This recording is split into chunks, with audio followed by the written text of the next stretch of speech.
we are working with the Dream Protein Eggs, and today we want to ask you a few questions.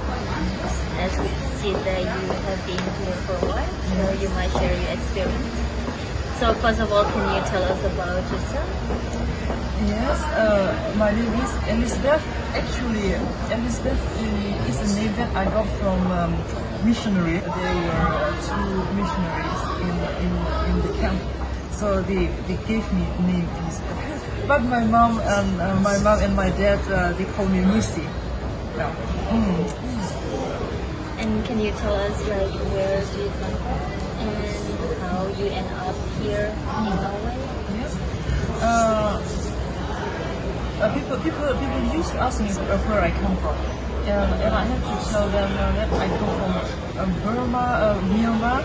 But I think that sometimes it's kind of difficult to answer because actually I was born in refugee camp at a place called Quigelo.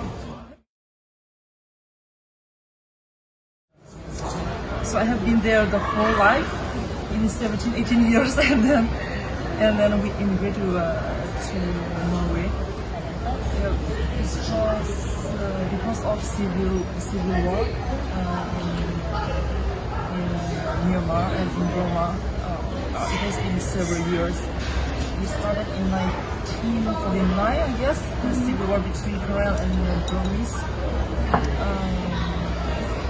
So it was, we can call it like a political conflict, and there was no peace.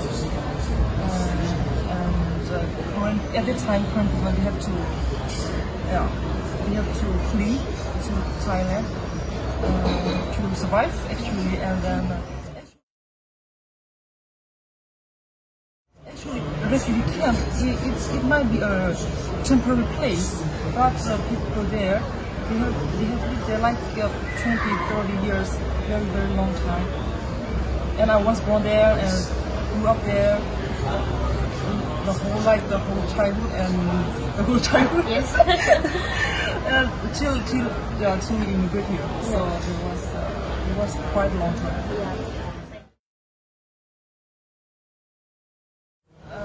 I was like 17, 18 years old. I was young. I was very excited, but because we didn't end up here in Oslo, we ended up in the northern Norway, in Harstad. Yes. I didn't understand a word. I couldn't read. I couldn't understand anything. So my life it started from zero, I have to say. And the first day of my school, I remember very well. I have to say reading all best the ABCD. I was with the other students from the other countries. And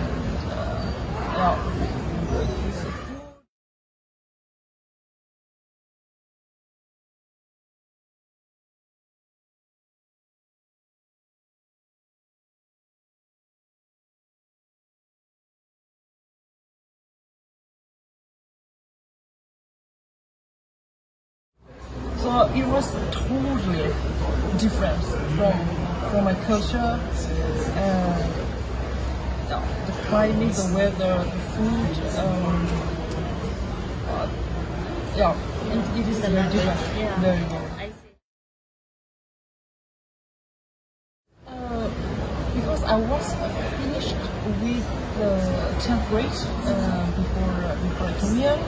So I know English alphabet well. So all they said there and ABCD are quite like, but the grammar is different from Norwegian and English. But I learned it quite fast. But at the same time, the level they have different levels. Or because I like ordinary language, and for example, at the hospital they use like medical Latin. The understand and the code of language, they are different. The first year here in Norway, I have Norwegian language. We call it norskkurs for the books and folk, books and opplæring. and then I learned it 1 year because I have to pass their exam to be able to go to the Vinderborna. It was also in northern Norway, and then it took me 3 years there, and for college or university. I studied here in Oslo, and then I got it. I studied nursing for 3 years as well. And then after I graduated my nursing school, I worked as a nurse like 3 years, and then I took further education. We call it oncology nurse. I took it full time, so it took me 1 year. Yeah, so now I work with cancer patients at the hospital.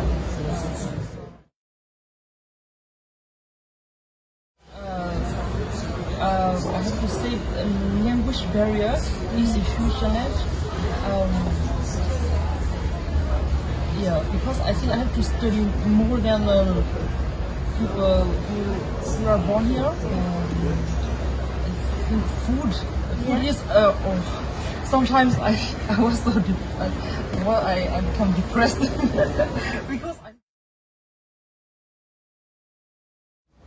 I think the culture from where I come from, the culture here, how to people get related to each other is different.